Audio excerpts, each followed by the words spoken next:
Саламатсыздарбы урматтуу мекендештер.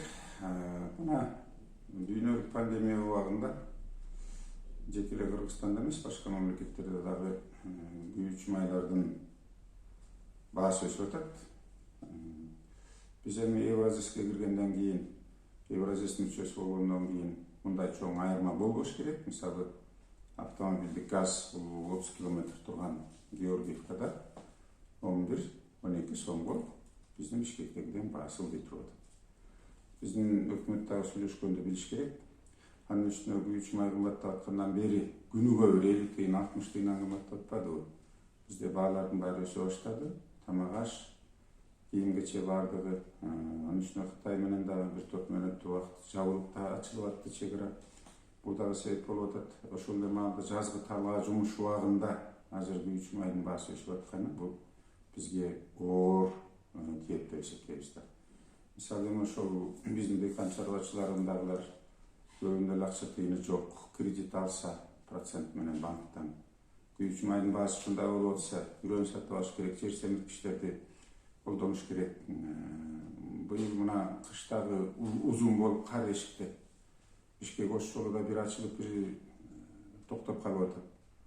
Суунун запасы аз болуп, биздин токтоо суу сактагычында дагы кичине проблемалар пайда болду. Мына Өзбекстан менен Казакстандан карыз алып атат өкмөт. Демек, белибизди бекем бууш керек, бирок ошол эле маалда өкмөт чара көрүш керек. Кээ бир кызыл булак эми бизде бул автозаправочный станциялардын көпчүлүгү май куючу бекеттердики баары менчик. Алардын жетекчилери баары эле кыргыз эли билет кимдин кожоюндары экенин. Чынан биздин жаран болсо, ал кишилер да жоопкерчиликти сезип, жалгыз эле чөнтөгүн ойлобостон мамлекеттин дагы келечегин, мамлекеттин абалын карап жардам кылышы керек. Мен ошого чакыра элем. Анын үстүнө биз кыргыз эли ысырап колчуктан кетели. Бул пандемия убагында той аш баары көбөйүп атат күндөн күнгө. Оорулар да көбөйүп атат. Мына Европада бир топ мамлекеттер жабылды. Кечээ Польшада мисалы 78 000 киши бир эле күнү ооруду. Франция жабылып атат, английский штамм депчи. Австрия, Чехия, Бельгия, Дания мамлекеттери жабылган. Азыр бизде дагы даяр болушубуз керек. Мына 100дөн ашык киши күндөн күнгө ооруп атат. Анын эң көбү биздин Борбордо ооруп атат, Бишкек шаарында. Эми жеке эле улгайып калган кишилер эмес, жаштар дагы, балдар дагы ооруган фактылар чыга баштады. Ошон үчүн сак болсоң сактаармын дегендей, биз калыс эртеңки күндү ойлосок, жанагы ысырап колчуктан кетишибиз керек сөзсүз. Анын үстүнө сактанышыбыз керек.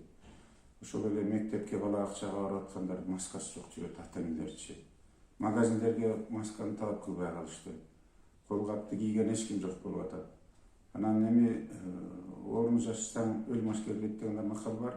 Биз буга даярдык көрүшүбүз керек. Ар бир жаран өзүнүн келечегин өзү түзөт. Ошол эле маалда мамлекеттин дагы келечегин ар бирибиз бирге түптөйлүк. Жоопкерчиликти, тартипти сезелик.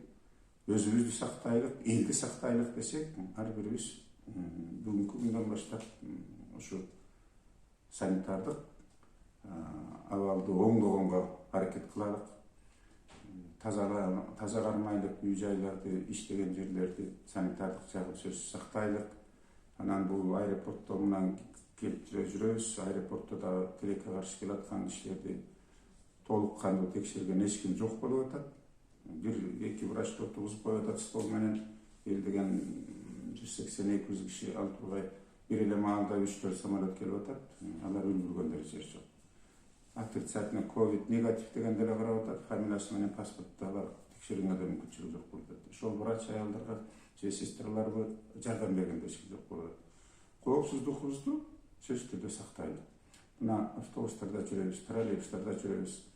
Коомдук жерлерге барып атабыз, парктарга, билим берүү мекемелерине барып атабыз. Анан сөзсүз түрдө келечекти ойлосок, өзүбүздөн баштайлык. Кыргыз элин аманчылыкка алайын, бирге ынтымакта, тартипте бул жаман илдетти да жеңелик.